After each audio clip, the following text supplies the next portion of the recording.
So chemistry between an athlete and a coach. So remember, we talked about at the beginning when we were talking about the nurture stuff, the nature stuff. They want to connect. Our athletes want to connect with each other, and they want to connect with us. So different ways that we can do that. So when I first started coaching, I had an older coach say, you know what, I try every single day to talk to each person on my team. Every single day. And not like a long conversation, but just, hey Susie, how's it going? You know, it's something to talk to them and call out their name every single day. Share positive news. So say Susie's gonna be our athlete today, just so you know. So Susie plays violin in the orchestra. Susie had a solo and she rocked it. Everybody clap it up for Susie. You know, anything like that that helps that connection in your gym, or on the ice. And give your leaders room to lead. So I don't know whether you have captains for the week, or captains for your season, or captains even for the day. But if you give them something to do, let them do it. You know, whether it's just collecting all the stuff and then practice and putting it away. You know, let them do it. Don't say, well, you gotta do it this way. It's my way to do it. Give them a little room to spread their wings. Reward them for accomplishing short-term goals. The season's long. If you wait till the end to be fired up about something, it's gonna make it even longer. Help with the menial tasks sometimes. My mom was home at my house for Easter, and I was telling her about this. She used to tell me when I was a kid, we just had kids, so you guys could mow the lawn, do the dishes, all that kind of stuff. So I'm kind of like that, but I do every now and then step in and do some of the grunt work, just every now and again. I think it helps. Now, between them, I'm all about cheesy team building stuff. So like that Jeff Jansen stuff I was telling you, I do it every year with my team, with every team. Like I coach at all levels. Like I coach middle school, elementary, college. We do all that same stuff. Like there's no difference between the stuff I did with 5th graders and the stuff I do with college. It's all the same. Forced groups, I try and make sure, because there's going to be natural groups on your team. People just naturally do get along with each other better than others. I try and break that up. But even if they want to, if they're warming up together and different things like that, I break all that up all the time to make sure that everybody is mixing in with everybody else. Give everyone a role. It's good for everyone. Even if it's a player who you're like, she's not that great, there's still going to be something for her to do. Whether it's, her role is just to be fired up all the time. She's just cheering her head off. You know, whatever it is, you got to make sure that she knows and the team appreciates what her role is. We do a team book every year, and the way we do it is we break all the chapters up into weeks. But I think you could even do just chapters and just go over it. I have the team actually talk about what it means to them. So even if you just broke down a chapter into paragraphs and broke it up on your team, and said, okay, this week is your paragraph. You gotta tell everybody what this meant to you in terms of how it relates to our team. Have players bring quotes to practice. I don't do this. I stole this from another coach who does this. I think it's a great idea. So at the start of every practice, she rotates it around to all the players. They got to bring in a quote that is meaningful to them and meaningful to the team. I think that's pretty cool. Decorate the locker room or whatever space you have. So if you got a wall in the rink, or if you don't have a wall, then create a bulletin board that's moves them from, I was just doing homework in the car on the way to practice, or I was whatever they were doing before they came to you. They got to transfer their brains to athletic mode. So I think for me, when I put in our locker room, we put quotes, we put stats, we put all sorts of stuff in there. With our team book, they come up with all sorts of things, so we put all that stuff in our locker room. But there's got to be something that's meaningful for your team that makes their brain think sports instead of whatever else they're thinking about before they get to you. Okay, so this one, for me, if you've been coaching long enough, you know coaching is just a crazy business. Okay? But I think it's an amazing thing. And team chemistry involves everyone. It's your team, it's you, it's the parents. So you really got to make sure that you're putting in the effort into appreciating all these things. And for me, the biggest thing has been personality assessments. And I know a lot of people, I think they shy away from me when I say this, but I think it's huge. I think on my teams and in my experience, most conflicts on teams are personality conflicts, they're not personal conflicts. And the more we can get those things across to our athletes, the better. And I think it helps us, we can manage our teams, we can manage their conflicts. The biggest thing for us is to make sure that our teams understand that conflict on the team is okay. It's normal. If there's more than one person, then there's probably at some point going to be a conflict. And the conflict isn't the issue, it's how we handle it. So there's all sorts of personality assessments out there. There's the Myers-Briggs. I've got a real good friend who does that. There's the colors one. It's like if you're red or green or blue, there's all that. Animals, if you're to be a golden retriever or an otter or a lion. And DISC, and I use DISC. And you can choose to use it however you want, right? So you can just know it for yourself and just know that information. And it's a management tool for you. You can look at your team and start figuring out what your team is and how they tick. And it helps you when there is a conflict. And you can say, well, that one's just a personality thing. I knew that was going to happen eventually anyway. Like sometimes it's that. Sometimes it's, this is my personality and it really doesn't jive with this particular player's personality. I do that sometimes. I tell my assistant, okay, I'm not dealing with her today. She's driving me crazy. You're going to have to do it. And that's just a personality thing. Someone's a rough mix, is what I call it. If you're a rough mix, it's going to be tough. So D is dominant, I is influence, S steady Eddie, and C is conscientious. So we're just going to go through them. I do this with my team.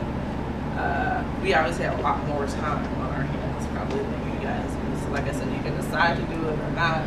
I think at the very least, you knowing this and you understanding how your personality interacts with your team and their parents, and how their personalities interact with each other. It's huge information. Now I do this with my team. We walk each other through it, and I think it gives them a better understanding. So we talk about it. We talk about the positives and negatives of each of the personality traits. So I mean, think about your team, and there's going to be people who fall under all of these categories, and there's good stuff and there's not so good stuff about all of them. And we talk about that with my team.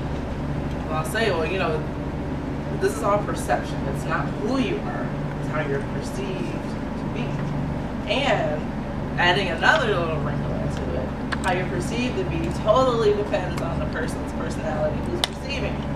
Okay, so it's a whole crazy thing. And that's why I like to talk to my team about it. So often their feelings are getting hurt about stuff that their feelings just shouldn't be getting hurt about. Okay, this is a person, most of the conflicts are personality.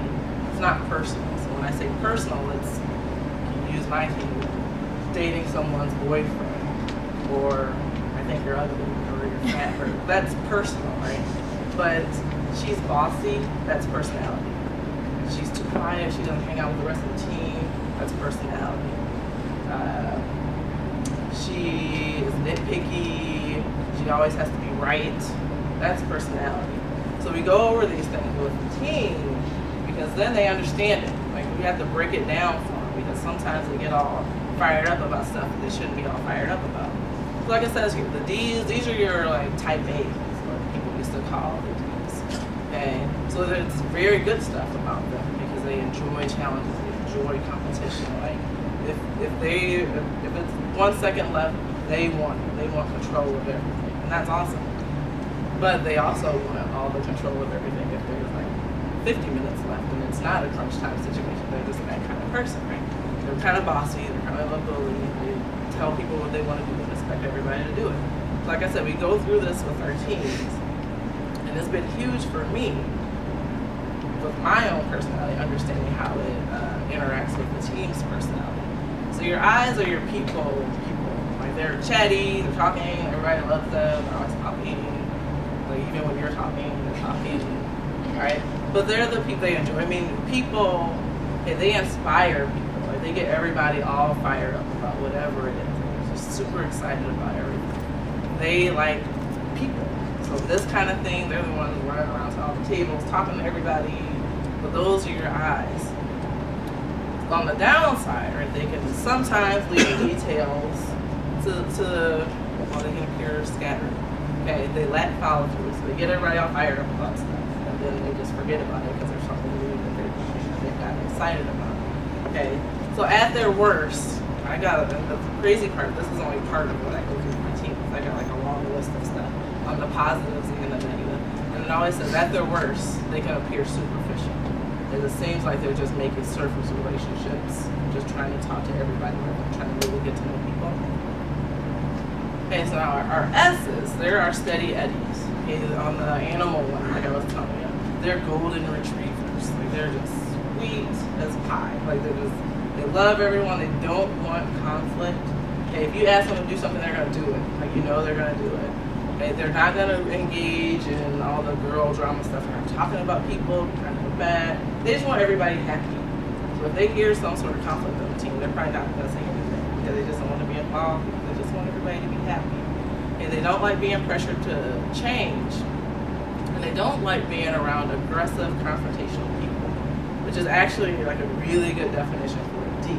So if you got a D on your team, and also an S, that's a, what, like I said before, that's a rough mix. So if you got this kind of soft, they don't want to cause any waves kind of person on a team with a D, there's going to be trouble at some point. So it's one of those things, if they come to you and say, oh my gosh, Susie's driving me crazy, she's such a boss, and she thinks she's telling everybody what to do. That's a personality thing. And maybe another person on your team who's a D that thinks something totally different about that. So that's why I think the personality thing is a pretty important deal. Okay, now our C's. Our C's are conscientious. They like to be right. That's their goal. So like if you had a drill in your practice or something, you said, this drill's going for 15 minutes and after that time we're going to switch.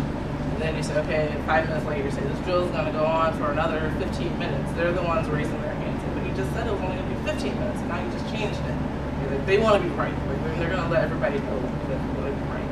Okay, so that's our C. Now there's some good stuff about that. Right? They're fair. Okay, when there's an issue on the team, they're not going to take sides. They're going to make sure they're going to hear everybody and they'll understand everything and give a really fair, honest assessment on it. They're going to know when you told them to be there, they're not going to ever be late. They're probably going to be calling everybody else to make sure that they're not late. Like on the details, your C's are really good. But on the opposite side of that, on the negative side, they don't like being criticized because how can you always be right and then get criticized for something? So that's going to be a tough one. So correcting a C is always a tricky issue. Okay, so they tend to tell ideas rather than sell ideas. So like I said, I use this with my team. I go through it and we talk about it. We talk about the goods and the bads and how are there any potential pitfalls to these personality types. We're all on this team. And what are the problems going to be? The C is going to have a real tough time with an I. Because the C is about business. And I is about fun. Okay, so they'll put those two people together, that's going to be a tough one. So you can start navigating. You watch your team and you can see it. You know, they start clumping together and they're clumping by personality types. They may not know it, but they are. Girl drama. So I don't believe in that phrase, start off, but I use it because everybody knows what I'm talking about. I don't believe in a such thing as girl drama. Okay, I believe in conflict, but I don't think of it as a gender attached to it. So all girl drama is girl drama. All it is a conflict left unattended. Okay, that's it. Okay, so then we start adding more stuff to it and we don't necessarily need to. Like I said, I don't believe the conflict has gender. Okay, but the genders do handle conflict differently. Okay, so we talked at the beginning about women we want to be cooperative, we want to connect. And that's exactly how we handle conflict. Okay, guys are competitive when women are connectors. So women get together with the other 5 girls on the team and they talk about the one girl that we don't like. So they're connected. Okay, they're cooperating, and that's how our girl drama gets started. Okay, so we've got to make sure that we show our kids how to handle conflict. Because that's all that is. Okay, so how do we fight it? The biggest thing is just you can't tolerate it. I know there's some coaches who just kind of say, well, that's just part of the deal. If you work with girls, they're going to be drama, they're going to fight, they're going to do this. I don't think that's true. Like you wouldn't say, well, girls just can't perform a certain skill, so I'm not going to correct it. I'm going to let her keep doing it over and over again incorrectly. Okay, so this is just another thing that they're not doing well that you need to correct. And they don't understand how to handle conflict. It's like saying to a kindergartner, well, you don't know how to add, so well. They don't know how to handle conflict, so let's teach them how to handle conflict. You got to equip them with what they need to do to get it. So I think giving your players the vision of what your ideal team is